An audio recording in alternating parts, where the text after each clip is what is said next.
बिस्मिल्लाहिर्रहमानिर्रहीम। लाखों करोड़ों दुरूदो सलाम मोहम्मद मुस्तफ़ा सल्लल्लाहु अलैहि वसल्लम और आले मोहम्मद पर। मैं हूँ उमर दराज गोंदल। चूँकि सुप्रीम कोर्ट आज खबरों के अंदर है, इसलिए कि आज एक तो इंतज़ामी जो इंसदाद दहशतगर्दी अदालत के जजेस हैं उनकी मुलाकात हुई, फिर उसका एलामिया था। फिर दूसरा कल आप जानते हैं कि जुडिशल कमीशन ऑफ पाकिस्तान का इजलास है और मुमकिन तौर पर सुप्रीम जुडिशल काउंसिल के इजलास की भी खबर है। उससे हट के एक और खबर यह है कि जो टैक्स से मुतल्लिका मामलात हैं वो अच्छे खासे ज़ेरे इल्तवा हैं और जस्टिस याया अफरीदी ने लंबे अरसे से जो टैक्स के मामलात हैं और मुकदमात हैं उनको निपटाने का फैसला किया। ये एक अच्छी बात है।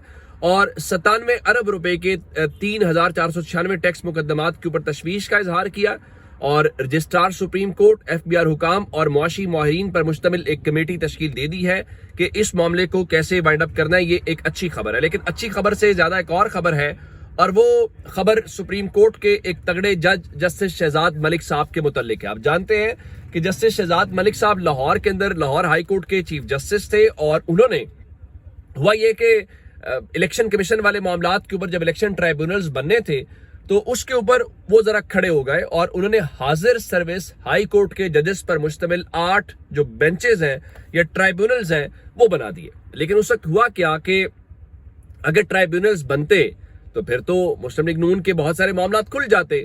तो ये जो एहसन भून साहब हैं ये बाकी आपको कहीं नजर नहीं आए वकला के खिलाफ या बाकी मामलात के हवाले से। तो अब उस हवाले से क्या हुआ कि ये एहसन भून बाकायदा मॉल रोड के ऊपर जस्टिस शहजाद मलिक के खिलाफ जो वकला की तहरीक या नारेबाजी थी उसमें आते थे। तो जब जिस दिन मैंने एहसन भून को देखा तो मैंने कहा भाई ये मामला मशकूक है, अगर इसमें हुकूमती विंग भी एहतजाज में शामिल हो गया तो कुछ गड़बड़ है। तो पता चला कि जस्टिस शहजाद मलिक को हटाया जाना जरूरी था क्योंकि जस्टिस शहजाद मलिक साहब डट गए थे इस मामले के ऊपर कि भाई देखो हमने हर सूरत जो है वो इस सारे चीज को करना है और हाजिर सर्विस जजेस होंगे। अब इलेक्शन कमीशन कहता था नहीं हम रिटायर्ड जजेस को लगाएंगे, जिसमें शकूर पराठा साहब को पिंडी में लगाया गया इस्लामाबाद पिंडी के लिए। तो वो खड़े हो गए, उनका मैं पीछे नहीं हटूंगा। फिर हुआ क्या, कुछ का हल ये निकाला गया कि शहजाद मलिक साहब को लाहौर हाई कोर्ट से सुप्रीम कोर्ट एलिवेट किया गया।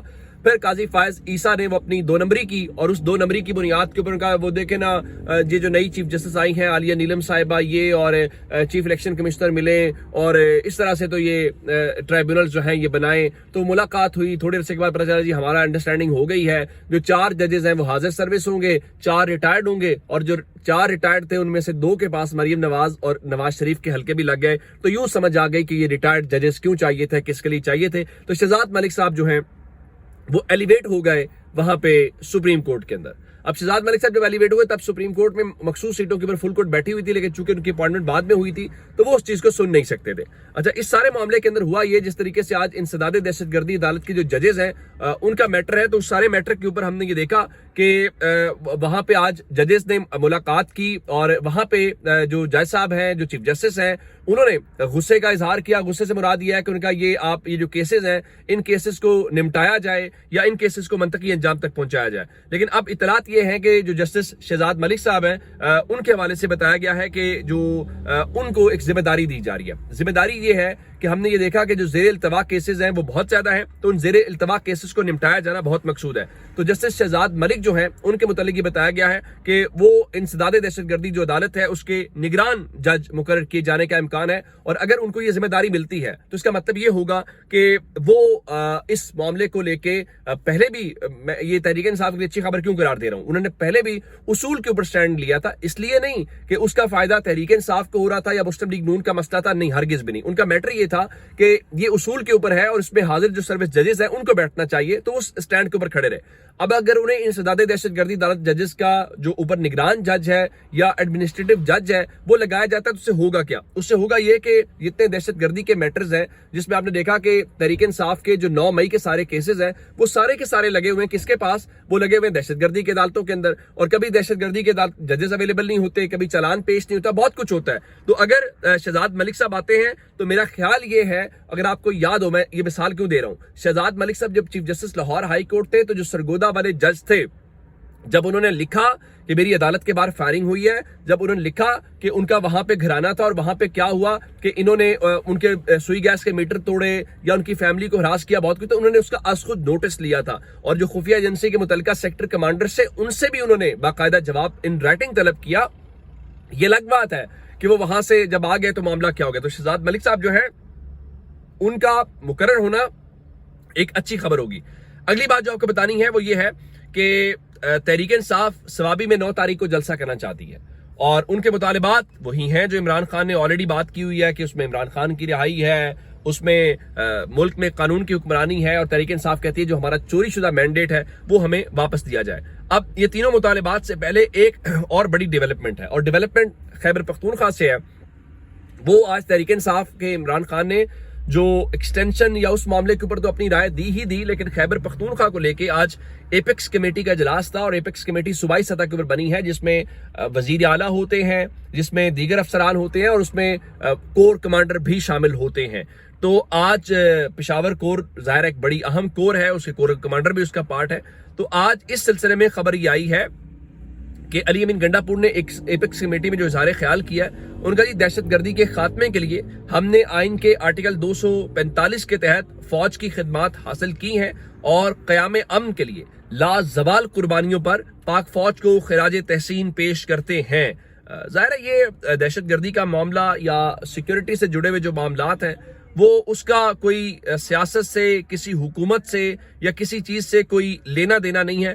وہ کوئی بھی حکومت ہوگی یا کوئی بھی معاملہ آئے گا تو اس کے اوپر چلے گا۔ اب جاتے جاتے 2-3 باتیں اور ہیں، اور اس میں ایک تو میں آپ کو بتانا یہ چاہتا ہوں کہ تحریک انصاف کی لیڈرشپ آج گئی تھی عمران خان سے ملاقات کرنے کے لیے، اور ان کو ملاقات نہیں کرنے دی گئی، جس میں اسد کیسر سمیت دیگر لوگ تھے، اور وہ ملاقات کیے بغیر اور میڈیا سے بات کیے بغیر روانہ ہو گیا۔ آپ حیران اس بات کے اوپر ہوں گے کہ آج دن میں ہی عمران خان سے عدالتی احکامات کے باوجود ملاقات نہ کروانے کے اوپر جسٹس سردار اعجاز اسحاق خان صاحب نے سپرنٹینڈنٹ اڈیالہ جیل کو طلب کیا تھا، کل انہوں نے عدالت میں پیش ہونا ہے، انہوں نے اس کو بھی بادر نہیں کیا، اور آج بھی ملاقات نہیں کروائی گئی۔ اس سے آپ ان کی جو دیدہ دلیری ہے وہ دیکھ سکتے ہیں کہ ان کو کوئی پرواہ نہیں ہے۔ لیکن عمران خان سے ملاقات نہیں کرائیں گے تو کیا اسے جلسے رک جائیں گے؟ کیا اسے تحریک انصاف کی کوئی چیز تبدیل ہو جائے گی؟ میں ایسا نہیں سمجھتا۔ ہاں ایک چیز کی ضرور نشاندہی کرنا چاہتا ہوں، اور وہ منڈی بہاؤدین سے پاکستان تحریک انصاف کے ٹکٹ کے اوپر جیتنے والے حاجی امتیاز صاحب ہیں۔ حاجی امتیاز صاحب پہلے بھی بیچاروں نے ایک بڑی مشکل وقت کاٹا، ان کو گرفتار کیا گیا، پھر پتہ چلا جی فرار کی کہانی گھڑی گئی، اور پھر ان کی گرفتاری ہوئی اور پھر ضمانتیں ہوگی۔ پھر ابھی جب یہ سارا چل رہی تھی ترمیم والا معاملہ تو وہ بہت چاہیے تھے لیکن وہ قابو نہیں آئے، تو ان کا اسلام آباد میں گھر بلڈوزرز کے ساتھ توڑا گیا۔ وہاں پہ بھی تسلی نہیں ہوئی، تو پھر ان کی فصلوں سے متعلق پتہ چلا جی وہ کسانوں کے حقوق کا حکومت کو بہت خیال ہے، تو ان کی فصلیں کاٹ چھٹ لی گئیں، یا الزام ان کی جانب سے یہ آیا کہ ہماری جو فصل ہے وہ ڈی سی اور اے سی جو انہوں نے وہ قابو کر لی۔ اب اس کے بعد کل خبر یہ آئی رات کو کہ ان کا جو منڈی بہاؤدین میں پبلک سیکریٹریٹ ہے حاجی برادران کا، اس پر رات کو دھاوا بولا گیا، اور اس میں ان کے شیشے، ان کے جو استعمال کی سجاوٹ کی اشیاء تھی، ایک ایک چیز کو توڑا گیا، تباہی پھیلائی گئی۔ اور اطلاعات یہ ہے کہ ان کی والدہ کی عمر اچھی خاصی وہ بزرگ خاتون ہے، اور رات شاید ان کے ساتھ بھی بدتمیزی یا بد تہذیبی کی گئی۔ اطلاعات تھی کہ رات ان کی طبیعت ناساز اور وہ بے ہوش ہوئی، اور پھر ان کی جو حاجی امتیاز صاحب کی بھابھی ہیں، چوری اعجاز صاحب کی اہلیہ، انہوں نے بتایا کہ پیغام دیا گیا کہ فلاں سے رابطہ کرو، آپ کی مشکلات کم ہو جائیں گے۔ میرے خیال سے یہ اچھا نہیں ہے، اپنے ہی لوگوں کو اس طرح سے ان سے سلوک کرنا یہ ڈیزرو نہیں کرتے۔ اس سے محبتیں نہیں بڑھیں گی، اس سے لوگ نہیں ٹوٹیں گے، اور جو ٹوٹ بھی جائیں گے ان کا بھی کوئی کریئر نہیں ہے۔ یہ نہ کریں پاکستان کے ساتھ۔ خدا رہا اس پاکستان کو آگے بڑھنے دیں، اس پاکستان کو بلڈ کریں، اس پاکستان کو جینے کا موقع دیں۔ اپنا بہت سارا خیال رکھیے گا۔ خدا حافظ۔